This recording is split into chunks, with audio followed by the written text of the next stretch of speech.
Hello students, good afternoon. We were discussing FASTNet, first part कर चुके हैं हम, जिसमें हमने अमोर्फस और क्रिस्टलाइन सॉलिड की प्रॉपर्टीज और डिफरेंस के बारे में पढ़ लिया था। आज हम कल आपको बताया था कि जो क्रिस्टलाइन सॉलिड्स होते हैं, crystalline solids are true solids. Crystalline, क्योंकि जो अमोर्फस सॉलिड्स हैं दे आर सूडो सॉलिड्स।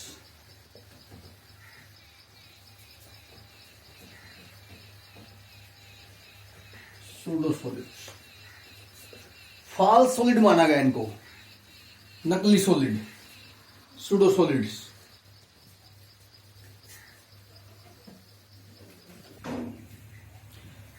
अब कैसे सूडो सॉलिड है ये, इसको हम एक्सप्लेन करें कि ये सूडो सॉलिड कैसे है।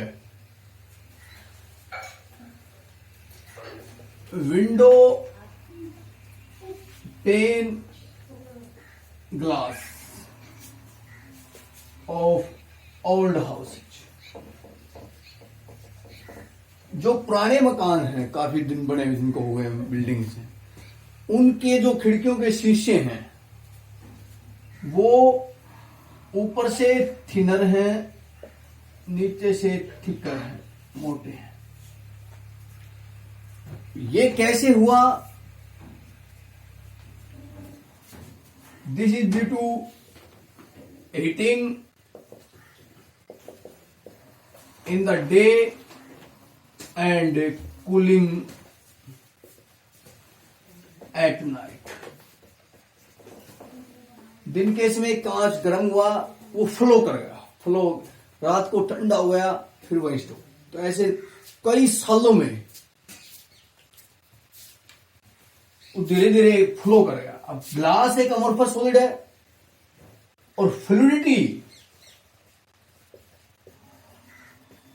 ये सॉलिड्स की प्रॉपर्टी नहीं है।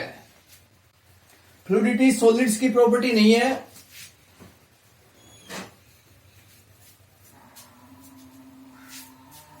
Fluidity is the property of liquids. Hence we can say that glass is not a true solid.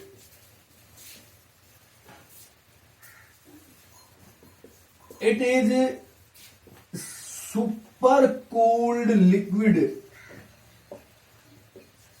मतलब ये जो अमोर्फस सॉलिड है they are super cold liquid. इतना ज्यादा ठंडा कर दिया उनको लिक्विड्स को कि वो सॉलिड की फॉर्म में आ गए। They are not true solid. जो क्रिस्टलाइन सॉलिड है दे आर ट्रू सॉलिड्स।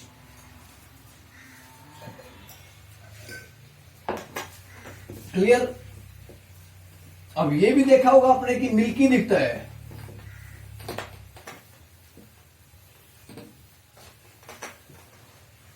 जो ओल्ड हाउस की विंडो के जो ग्लास हैं दे लुक्स मिल्की। मिल्की दिखते हैं। मिल्की क्यों दिखते हैं? क्या कारण है मिल्की दिखने का? Annealing.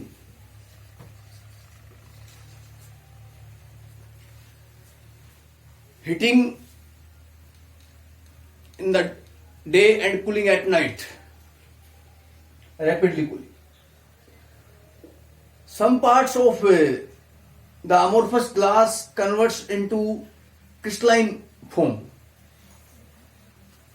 This crystalline foam is known as crystallite.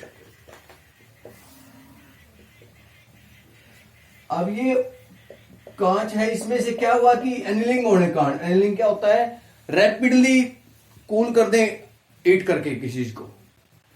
Glass की एनिलिंग करते हैं, आयरन की करते हैं, गर्म करके उसको तुरंत ठंडा कर दें, रैपिडली, जल्दी ठंडा कर दें। इसको बोलते हैं एनिलिंग। तो इसका भी एनिलिंग हुई। एनिलिंग होने से अमोर्फस जो ग्लास था उसका कुछ पार्ट, हमारे सम पार्ट, ये यहां से कुछ पार्ट ये क्रिस्टलाइन फॉर्म में आ गया। जो पार्ट क्रिस्टलाइन फॉर्म में आ गया वो कहलाता है क्रिस्टलाइट। जिसकी वजह से ये ग्लास मिल्की दिखता है, ये क्रिस्टलाइन फॉर्म में होता है। किसी भी अमोर्फस को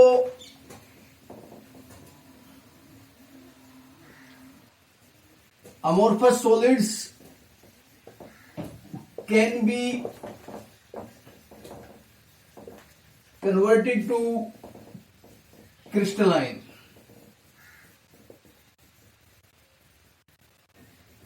अनिलिंग के कारण होता है ऐसा। जैसे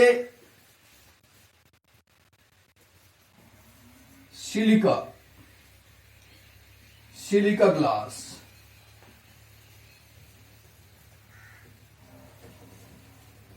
एग्जाम्पल के रूप में देखें इनको, सिलिका और सिलिका ग्लास। कैसे होगा ये? इस सिलिका के अंदर SiO4 यूनिट टेट्राहेड्रली अरेंज होती हैं। सिलिका अनिलिंग कर दे, इसका रैपिडली कूलिंग कर दें, हीट करके हीटिंग हो जाए और उसके बाद रैपिडली कूलिंग हो जाए, तो ये अमोर्फस जो पार्ट है उसको क्रिस्टलाइन पार्ट में कन्वर्ट कर सकते हैं। ऐसा हो सकता है। किसी भी क्रिस्टलाइन सब्सटेंस को अमोर्फस या ग्लासी बना सकते हैं। Crystalline substance can be converted into glassy और amorphous by rapidly cooling its vapour. For example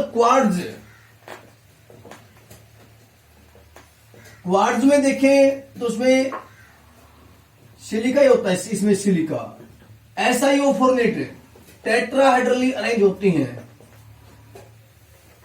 SiO4 unit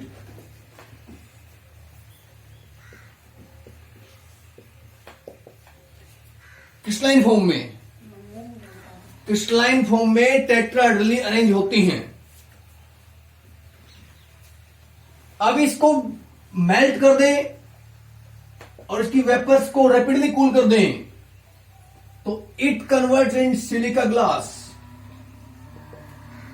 जहां SiO4 यूनिट रैंडमली अरेंज हो जाएंगी, रैंडमली अरेंज्ड। क्वार्ट्ज के अंदर SiO4 यूनिट रेगुलर ऑर्डर में अरेंज थी और सिलिका ग्लास के अंदर रैंडमली अरेंज हो गई, तो क्रिस्टलाइन फॉर्म कन्वर्ट हो गई अमोर्फस फॉर्म में। Now we will study about the types of crystalline solids. Crystalline solid के कितने प्रकार हैं? क्लासिफिकेशन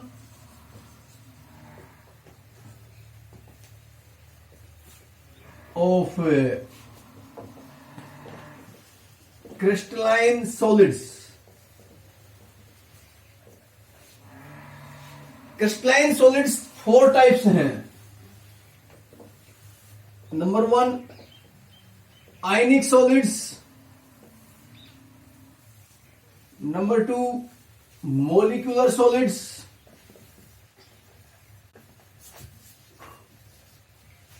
नंबर 3 कोवलेंट और नेटवर्क सॉलिड्स,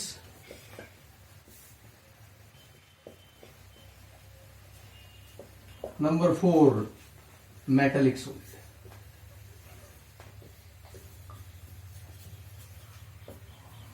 चार प्रकार के क्रिस्टलाइन सॉलिड होते हैं, इनको वन बाय वन डिस्कस करेंगे। आयनिक सॉलिड क्या है, इनकी प्रॉपर्टी क्या है, एग्जाम्पल क्या है, मोलिकुलर सॉलिड क्या है, इनकी प्रॉपर्टी क्या है, एग्जाम्पल क्या है, कोवलेंट सॉलिड और मेटालिक सॉलिड्स। तो सबसे पहले हम पढ़ेंगे about ionic solids, ionic solids के बारे में।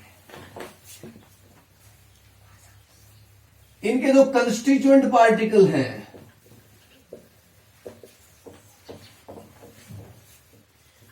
कंस्टिट्यूएंट पार्टिकल्स वो होते हैं पॉजिटिव और नेगेटिव आयंस।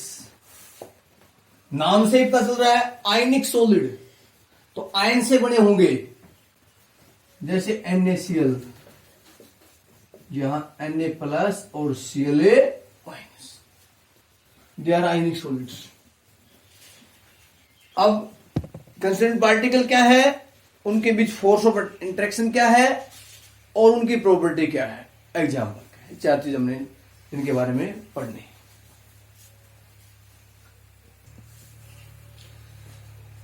इनके बीच जो फोर्स ऑफ अट्रैक्शन है that is electrostatic force of attraction. Ions के बीच जो फोर्स ऑफ अट्रैक्शन होती है, strong electrostatic force of attraction होती है, नेगेटिव और पॉजिटिव आयंस के बीच जो अट्रैक्शन है।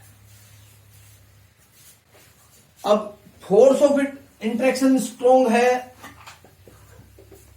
तो ये पार्टिकल स्ट्रांगली बाउंड हैं, स्ट्रांगली बाउंड है तो क्लोजली पैक हैं, क्लोजली पैक होने के कारण ये हार्ड है, दे आर ए हार्ड, पहली प्रॉपर्टी होगी, दे आर हार्ड। नंबर 2, अब हार्ड है तो high melting and boiling point, इनके मेल्टिंग पॉइंट और बॉइलिंग पॉइंट हाई होंगे, क्योंकि फोर्स ऑफ अट्रैक्शन जो है वो स्ट्रोंग है, इंटरेक्शन स्ट्रोंग है, स्ट्रोंग होने के कारण हाई अट्रैक्शन होने के कारण इनके मेल्टिंग और बॉइलिंग पॉइंट हाई रहेंगे। Number 3, they conduct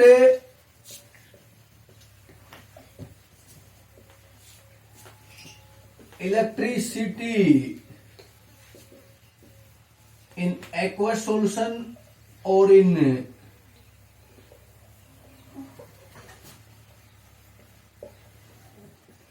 aqueous solution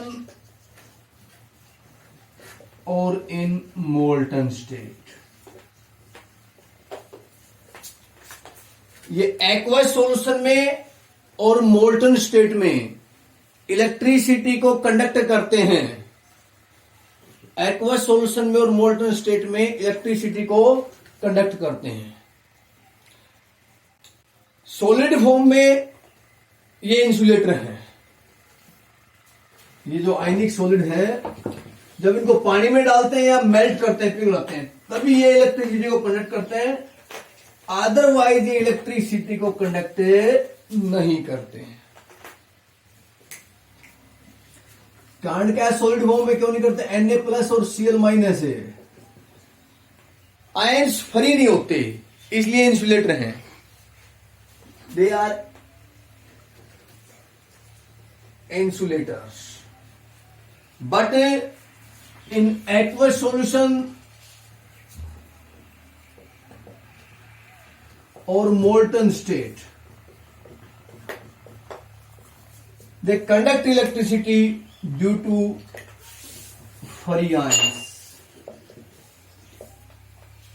ions, free ions available होने के कारण, फ्री आयंस अवेलेबल होने के कारण ये एक्वस सॉल्यूशन में और मोल्टन स्टेट में इलेक्ट्रिसिटी को कंडक्ट करते हैं।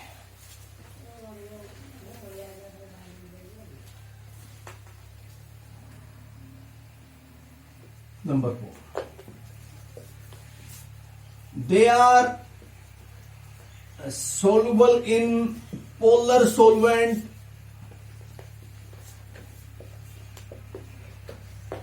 like water, but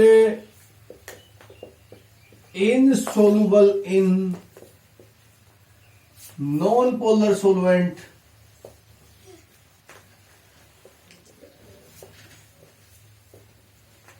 like benzene,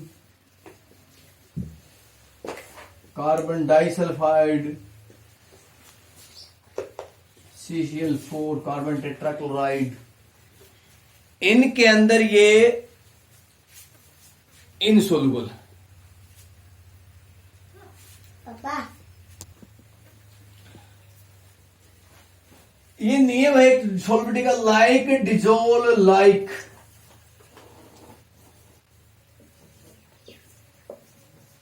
एक जैसा एक जैसे में घुलता है। अब इसकी वजह से पोलर पोलर में घुलेगा, नॉन पोलर है नॉन पोलर में। तो आयनिक सॉलिड तो होते हैं पोलर होते हैं, इनमें भी पोल्स हैं, Na प्लस नेगेटिव और ए पॉजिटिव पोल और नेगेटिव पोल है। इसकी वजह से ये पोलर सॉल्वेंट में सोलुबल है, नॉन पोलर के अंदर सोलुबल नहीं होते। ये था अबाउट आयनिक सॉलिड। इनके कंस्टिट्यूएंट पार्टिकल्स आयंस हैं, इनकी जो फोर्स ऑफ अट्रैक्शन है वो strong electrostatic force of attraction है। इनके बीच प्रॉपर्टी इनकी देखें तो हार्ड है, हाई मेल्टिंग बॉइलिंग पॉइंट है, इंसुलेटर है सॉलिड स्टेट में इलेक्ट्रिसिटी के, लेकिन एक्वस सॉल्यूशन में और मोल्टन स्टेट में कंडक्ट इलेक्ट्रिसिटी। नेक्स्ट आता है molecular solid.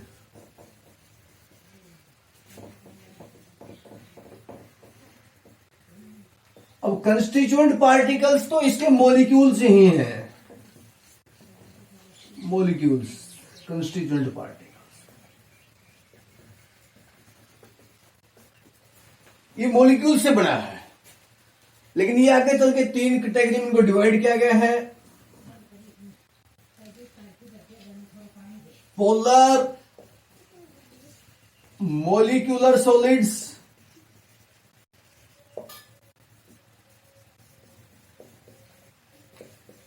Non polar molecular solids और हाइड्रोजन बॉन्डेड मोलिकुलर सॉलिड्स। इनको नेक्स्ट वीडियो में डिस्कस करेंगे। यहां तक एक बार पढ़ लेना ध्यान से, अगले 2-3 पेज पढ़ लेना। इसकी टेबल है सभी की, एक बार इनको पढ़ लेना। इस वीडियो को जहां तक है इसको अच्छी तरह याद कर लेना, समझ लेना। Thank you.